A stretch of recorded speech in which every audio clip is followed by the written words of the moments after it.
ସମସ୍ତଙ୍କୁ ନମସ୍କାର।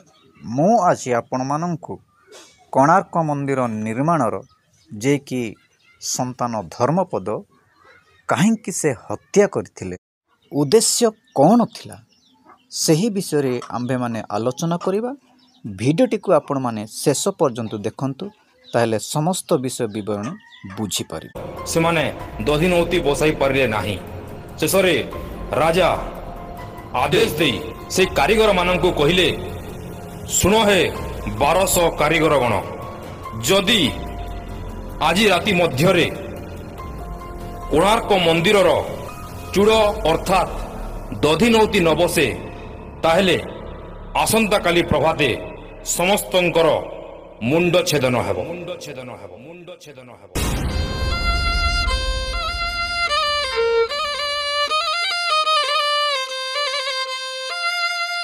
ଏହା ସବୁ ଶୁଣି କାରିଗରମାନଙ୍କ ମନ ମଧ୍ୟରେ ଆତଙ୍କର ବିଷୟ ସୃଷ୍ଟି ହୋଇଗଲା। ଶେଷରେ ସେମାନେ କ'ଣ କରିବେ ଆଉ ବିଚାର କରିପାରିଲେ ନାହିଁ। ଲକ୍ଷ ଚେଷ୍ଟା କଲା ପରେ ମଧ୍ୟ ମନ୍ଦିରର ଚୂଡ଼ ବସି ପାରୁନଥାଏ। ଠିକ୍ ଏହି ସମୟରେ ଯେତେବେଳେ ବିଶୁ ମହାରଣା ନିଜ ଘରକୁ ଛାଡ଼ି ମନ୍ଦିର ନିର୍ମାଣ କାର୍ଯ୍ୟ ସ୍ଥଳକୁ ଆସିଥିଲେ, ତାଙ୍କ ସ୍ତ୍ରୀଙ୍କ ପେଟରେ ଏକ ସନ୍ତାନ ବଢ଼ୁଥାଏ, ଯିଏକି କିଛି ଦିନ ପରେ ଜନ୍ମ ହେଲେ ଏବଂ ତାଙ୍କ ନାମ ଥିଲା ଧର୍ମପଦ, ଯାହାକୁ କି ନିଜ ଗ୍ରାମବାସୀ ଲୋକମାନେ ଧର୍ମା ବୋଲି ଡାକୁଥିଲେ। ଧର୍ମା ସବୁବେଳେ ନିଜ ମାଙ୍କୁ ନିଜ ପିତାଙ୍କ ବାବଦରେ ପଚରା ଉଚରା କରୁଥିଲେ, କିନ୍ତୁ ମା ଉତ୍ତରରେ କହୁଥିଲେ ଯେ କଳିଙ୍ଗର କୋଣାର୍କରେ ଏକ ସୂର୍ଯ୍ୟ ମହାଦେବତାଙ୍କର ମନ୍ଦିର ନିର୍ମାଣ ହେଉଛି ଏବଂ ସେହି ନିର୍ମାଣ କାର୍ଯ୍ୟରେ ତୋହରି ପିତା ବିଶୁ ମହାରଣା ମୁଖ୍ୟ କାରିଗରର ଦାୟିତ୍ୱ ତୁଲାଉଛନ୍ତି ଏବଂ ମନ୍ଦିର ନିର୍ମାଣ କାର୍ଯ୍ୟ ଶେଷ ହେଲେ ସେ ନିଜ ଘରକୁ ନିଜ ଗୃହକୁ ଫେରି ଆସିବେ। ଏହା ଶୁଣି ଧର୍ମପଦ ନିଜ ମନକୁ ଆଶ୍ୱାସନା ଦେଉଥିଲେ, କିନ୍ତୁ ଯେତେବେଳେ ତାଙ୍କୁ 12 ବର୍ଷ ପୁରିଗଲା, ସେ ନିଜ ବାପାଙ୍କୁ ଦେଖିବା ପାଇଁ କଳି କଲେ ଏବଂ ମାଙ୍କୁ କହିଲେ ଯେ ମୁଁ ମୋ ବାପାଙ୍କ ପାଖକୁ ଯିବି ଏବଂ ବାପାଙ୍କୁ ଦର୍ଶନ କରିବି। ଠିକ୍ ସେହି ସମୟରେ ଧର୍ମାଙ୍କ ମା ଧର୍ମାଙ୍କୁ କହନ୍ତି, ତୁ ଯେତେବେଳେ ଜନ୍ମ ହୋଇଥିଲୁ ସେହି ମନ୍ଦିର କାର୍ଯ୍ୟ ସକାଶେ ଘରୁ ଚାଲି ଯାଇଥିଲେ, ସେଇଥିପାଇଁ ସେ ତୋତେ ଚିହ୍ନି ପାରିବେ ନାହିଁ। ଠିକ୍ ସେହି ସମୟରେ ନିଜ ବାଡ଼ି ପଟେ ଫଳିଥିବା ବରକୋଳିକୁ ଏକ ଗାମୁଛାରେ ଘୋଡ଼ାଇ ଧର୍ମପଦକୁ ଦେଇଦେଲେ। ଧର୍ମପଦ ସେଇ ଗାମୁଛାକୁ ଧରି ପିତା ବିଶୁ ମହାରଣାଙ୍କ ପାଖକୁ ଗଲେ।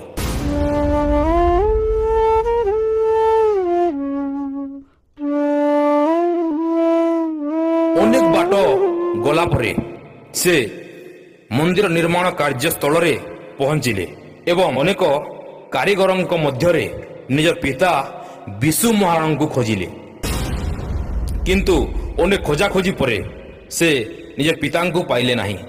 ଶେଷରେ ସେ ଗୋଟିଏ କାରିଗରଙ୍କୁ ଯାଇ ପଚାରିଲେ, ମୁଁ ହେଉଛି ବିଶୁ ମହାରଣାଙ୍କ ପୁତ୍ର, ମୋ ବାପା ଗଲେ କୁଆଡ଼େ? ଠିକ୍ ସେହି ସମୟରେ ସେ କାରିଗର ଜଣଙ୍କ କହନ୍ତି, ଆରେ ତୁ ହେଉଛୁ ବିଶୁ ମହାରଣାଙ୍କ ପୁତ୍ର, ଏଡ଼େଟିଏ ହେଇଗଲୁଣି, ମୁଁ ତୋ ବାପାଙ୍କ ପାଖକୁ ନେଇ ତୋତେ ପ୍ରକାଶ କରୁଅଛି। ଏବଂ ସେ ଧର୍ମପଦଙ୍କୁ ନେଇ ପିତା ବିଶୁ ମହାରଣାଙ୍କ ପାଖରେ ପ୍ରକାଶ କଲେ। ଠିକ୍ ସେହି ସମୟରେ ବିଶୁ ମହାରଣା କହନ୍ତି, ତୁ କିଏ ଏବଂ କୋଉଠୁ ଆସିଛୁ? ଠିକ୍ ସେହି ସମୟରେ ଧର୍ମପଦ କହନ୍ତି, ବାପା ମୁଁ ହେଉଛି ଆପଣଙ୍କ ସୁପୁତ୍ର ଧର୍ମପଦ। ଯଦି ବିଶ୍ୱାସ ନ ହୁଏ ତାହେଲେ ଏ ନିଅ, ମା ମୋତେ ନିଜ ବାଡ଼ିରୁ ବରକୋଳି ତୋଳି ତୁମ ପାଇଁ ପଠାଇଛନ୍ତି। ଠିକ୍ ସେହି ସମୟରେ ଧର୍ମପଦଙ୍କ ପିତା ବିଶୁ ମହାରଣା ସେହି ବରକୋଳିକୁ ଖାଇ ଜାଣିପାରିଲେ ଯେ ତାହା ହେଉଛି ନିଜ ବାଡ଼ିର ବରକୋଳି ଏବଂ ଏ ହେଉଛି ମୋର ପୁତ୍ର ସନ୍ତାନ। ସେ ଠିକ୍ ସେହି ସମୟରେ 12 ବର୍ଷ ପରେ ନିଜ ପୁତ୍ରକୁ ଦେଖି ପୁତ୍ରକୁ ଆଲିଙ୍ଗନ କରି ଆଖିରୁ ଲୁହ ଝରି ପଡ଼ୁଛି। ଏହାପରେ କିଛି ସମୟ ବିତିଗଲା। ଧର୍ମା ନିଜ ପିତାଙ୍କୁ ପଚାରନ୍ତି ହେ ମୋର ପିତାଶ୍ରୀ, ମନ୍ଦିର କାର୍ଯ୍ୟ ଆଉ କେତେ ବାକି ଅଛି? ପିତା କହନ୍ତି, ହେ ମୋର ପୁତ୍ର, 12 ବର୍ଷରେ ଆମେ ଏହି ମନ୍ଦିରଟି ନିର୍ମାଣ କଲୁ, କିନ୍ତୁ ମନ୍ଦିରର ଦଧିନଉତି ଆମେ କେହି ମଧ୍ୟ ବସାଇବାରେ ଅସମର୍ଥ। ଠିକ୍ ଏହି ସମୟରେ ଧର୍ମପଦ ପିତାଙ୍କ କଥାକୁ ଶୁଣି ମନ୍ଦିର ଉପରକୁ ଯାଇ ସମସ୍ତ ସ୍ଥିତିକୁ ଅନୁଧ୍ୟାନ କଲେ।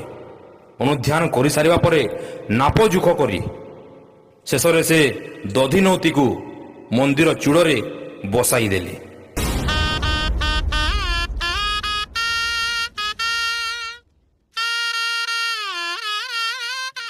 ଏହା ସବୁ ଦେଖି ସମସ୍ତ କାରିଗର ଆଶ୍ଚର୍ଯ୍ୟ ହୋଇଗଲେ। ପରେ ସେମାନଙ୍କ ମନରେ ଖୁସିର ଲହରୀ ଖେଳିଗଲା। ବିଶୁ ମହାରଣା ଯେତେବେଳେ ନିଜ ପୁତ୍ରଙ୍କ ଏହି ସଫଳ କାର୍ଯ୍ୟକୁ ଦେଖିଲେ, ସେ ଅତ୍ୟନ୍ତ ଖୁସି ହୋଇଗଲେ ଏବଂ ପୁଣି ଥରେ ନିଜ ପୁତ୍ର ସନ୍ତାନଙ୍କୁ ଆଲିଙ୍ଗନ କରି ଧରି କାନ୍ଦି ପକାଇଲେ।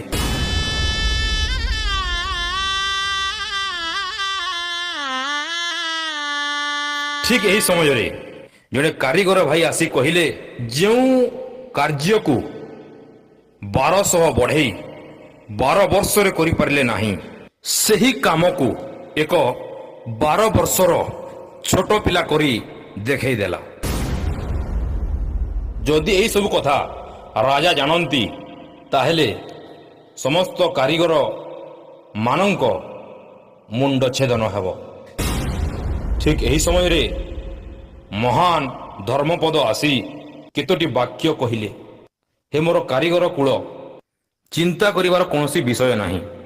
ଯଦି ମୋର ଏକ ସାମାନ୍ୟ ଜୀବନ ବଦଳରେ 1200 କାରିଗର ମାନଙ୍କର ଜୀବନ ରକ୍ଷା ହୋଇପାରୁଛି, ତାହେଲେ ଏହାଠୁ ଆଉ ବଡ଼ କଥା କିଛି ନାହିଁ। ଠିକ୍ ଏହି ସମୟରେ ମନ୍ଦିର ଚୂଡ଼କୁ ଯାଇ ଧର୍ମପଦ ନିଜକୁ ବଳିଦାନ ଦେଇଦେଲେ।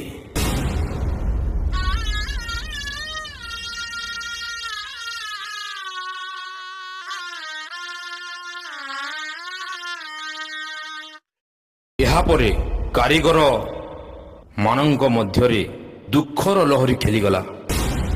ସମସ୍ତେ ଭୋ ଭୋ ହୋଇ କାନ୍ଦିବାରେ ଲାଗିଲେ ଏବଂ ଧର୍ମପଦର ଜୟ ଜୟକାର କରିବାରେ ଲାଗିଲେ। ରାତ୍ରି ସରିଗଲା। ପୂର୍ବ ଦିଗରୁ ସୂର୍ଯ୍ୟ ଉଦୟ ହେଲେ। ରାଜା ଲାଙ୍ଗୁଳା ନରସିଂହ ଦେବ ଆସି ସେହି ମନ୍ଦିର ନିର୍ମାଣ ସ୍ଥଳରେ ପହଞ୍ଚିଲେ ଏବଂ ଦେଖିଲେ ମନ୍ଦିର କାର୍ଯ୍ୟ ହୋଇଛି ସମାପ୍ତ।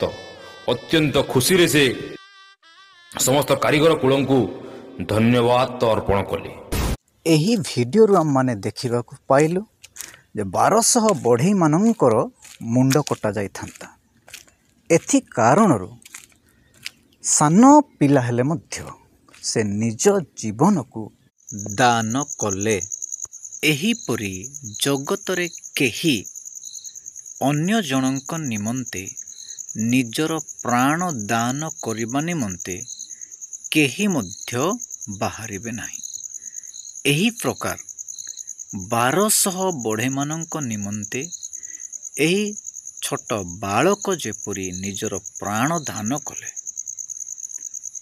ସେହି ପ୍ରକାରରେ ଜଗତର ସମସ୍ତ ମାନବ ଜାତି ଲୋକମାନଙ୍କ ନିମନ୍ତେ ଯେପରି ଜୀବନ ପାଇବେ, ସେଥି ନିମନ୍ତେ ଏହି ଜଗତରେ ଈଶ୍ୱର ଏକମାତ୍ର ପୁତ୍ରଙ୍କୁ ପଠାଇଲେ।